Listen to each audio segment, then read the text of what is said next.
hadir hari ini? Ya. Hari ini kita akan membahas bab 3, yaitu tentang kedaulatan. Namun sebelum Ibu menyampaikan materi lebih lanjut, ya, Ibu akan membagikan soal pretest dan kalian wajib untuk menjawab soal pretest tersebut.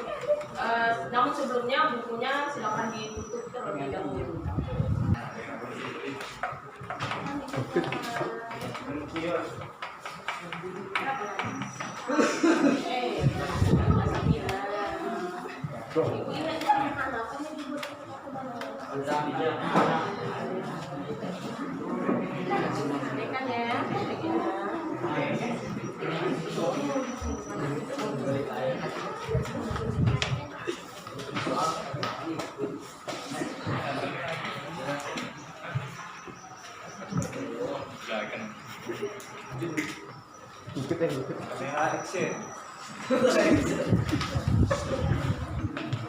Kalau ada soal yang kurang dimengerti boleh ditanyakan, ya.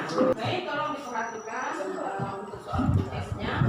Silakan diisi di bawah soal, ya, di bawahnya. Namun sebelum mengisi, jangan lupa untuk membuat namanya di pojok sebelah kanan, ya. Dan jika ada pertanyaan terkait soal yang belum dipahami, boleh segera disampaikan, ya. Saya kasih waktu sekitar 7 menit untuk menjawab soal tersebut.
Lampu ini enggak?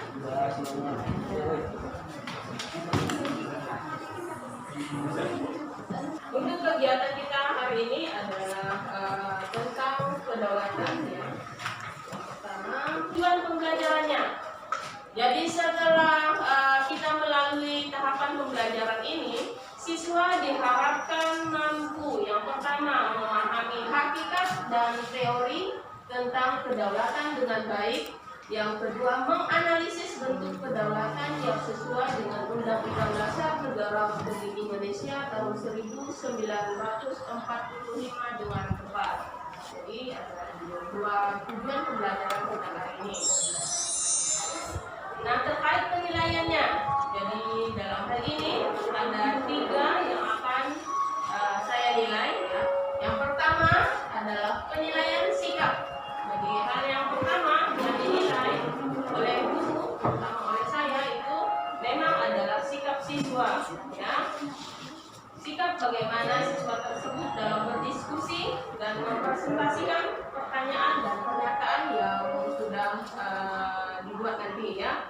Kemudian yang kedua, penilaian pengetahuan, itu berupa tugas. Nanti akan ada, saya kasih tugas, ya. Yang ketiga, penilaian keterampilannya. Kalau untuk penilaian keterampilan ini terkait dengan hasil laporan masing-masing kelompok. Apa? Dalam bacaannya di atas itu apa? Tata cara pemungutan suara. Jadi gambar yang pertama itu bukan tentang lomba, ya, tapi tentang pemungutan suara. Gambar kedua tentang apa? Undangan. Ya, masih tentang pemungutan suara. Yang ketiga masih sama tentang pemungutan suara. Gambar yang keempat, ya, salam jabat tangan. Itu artinya kerjasama dengan bangsa lain. Yang kedua, yang kelima, kerjasama terkait dengan kerjasama dengan bangsa atau negara lain. Nah, apa sih kaitannya kelima gambar ini dengan materi kita hari ini? Materi kita apa tadi? Kedaulatan. Kedaulatan dibagi menjadi dua, kedaulatan ke dalam dan kedaulatan ke luar. Nah, gimana kaitannya 5 gambar ini dengan materi kita, yaitu tentang kedaulatan? Ayo, apa kaitannya? Tadi kedaulatan ke dalam apa artinya? Kedaulatan ke dalam. Kekuasaan tertinggi untuk apa? Coba lihat bukunya, apa itu kedaulatan ke dalam?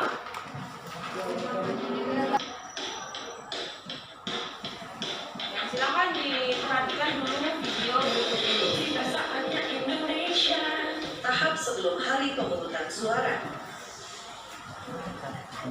Ketua KPPS mengumumkan hari, tanggal, dan waktu pemungutan suara serta nomor atau lokasi TPS selambat-lambatnya 5 hari sebelum hari pemungutan suara. KPPS memberikan surat pemberitahuan model C6 KWK kepada pemilih terdaftar dalam DPT selambat-lambatnya 3 hari sebelum pemungutan suara. Ketika ada pemilih terdaftar yang sudah meninggal dunia, tidak dikenal atau pindah alamat, KPPS mencatat keterangan pada halaman model C6 KWK yang tidak terdistribusi. Formulir C6 KWK yang tidak. Sekarang kita perhatikan lagi layar ini terkait dengan contoh kedaulatan keluar. Indonesia itu seperti rumah yang berada di suatu komplek perumahan. Nah, setelah membahas hubungan tetangga dan tetangga, kali ini kita akan bahas mengenai peran Indonesia yang lebih luas, seperti di kompleks perumahan RT/RW kita, yaitu melalui kerjasama regional dan multilateral. Terus apa sih bedanya kerjasama regional dan multilateral itu? Nah, jadi baik kerjasama regional dan multilateral adalah kerjasama yang melibatkan lebih dari 2 negara. Bedanya, kalau kerjasama regional terjadi karena negara-negara itu berdekatan lokasinya, sedangkan kerjasama multilateral terjadi karena negara-negara itu memiliki kesamaan tujuan. Kerjasama regional bisa diibaratkan kalau ada lomba menghias gapura 17-an. Jadi, kamu dan teman sekomplek bekerja sama untuk bikin gapura paling cantik untuk menang. Beda dengan kerjasama multilateral yang kalau diibaratkan proses pencegahan COVID-19. Selain komplek kamu, teman-teman di komplek lain juga ikut membangun tempat cuci tangan, serta senantiasa mematuhi peraturan dan menjaga kesehatan lingkungan, supaya penghuni kompleks kamu dan kompleks lainnya tetap aman. Baik, ini adalah lembar kerja yang harus dikerjakan ya. Jangan lupa nanti di atas pojok sebelah kanan dibuat namanya, atau kalau tidak di belakangnya saja ya. Satu kelompok satu ya. Ya, Bu.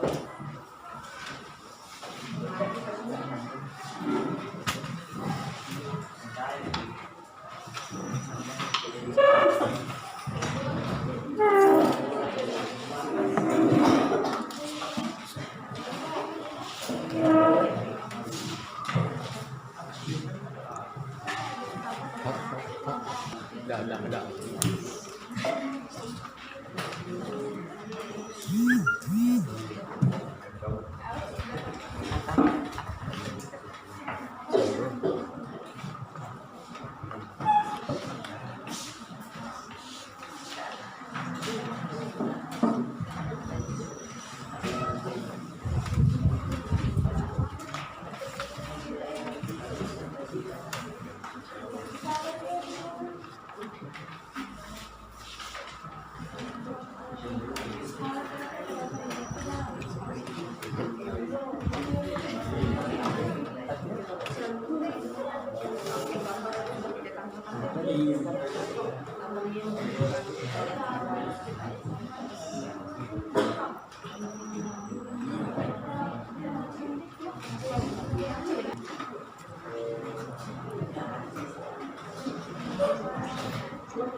Kelompok satu saya persilakan untuk membacakan dua analisis dan dua pertanyaan, dan pertanyaan diajukan kepada kelompok mana?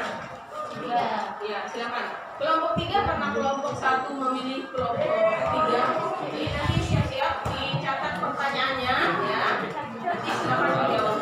Silakan. Assalamualaikum warahmatullahi wabarakatuh. Waalaikumsalam warahmatullahi wabarakatuh. Kami dari kelompok 2 akan membacakan analisis. Kedaulatan merupakan salah satu syarat berdirinya suatu negara. Bentuk kedaulatan dibedakan menjadi dua: kedaulatan dalam dan kedaulatan luar.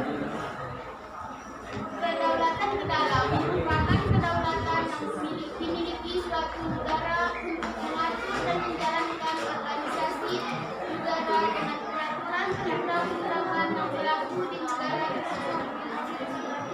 Kedaulatan keluar, yaitu kekuasaan tertinggi di dalam negara untuk mengadakan hubungan dengan negara lain serta mempertahankan wilayah dari berbagai ancaman dan luar. Macam-macam dari teori kedaulatan ada 5. 1. Teori kedaulatan Tuhan. 2. Teori kedaulatan raja. 3. Teori kedaulatan negara. 4. Teori kedaulatan rakyat. 5. Teori kedaulatan hukum. Pertanyaan kami ajukan untuk kelompok 3. Silakan kelompok 3 untuk sambil mencatat pertanyaan dari kelompok 1 ya. Silakan nanti setelah itu langsung dijawab. Silakan. Menurut John Body, kedaulatan dibagi menjadi 2. Sebutkan. Pertanyaannya, sebutkan kedaulatan menurut Yehudi.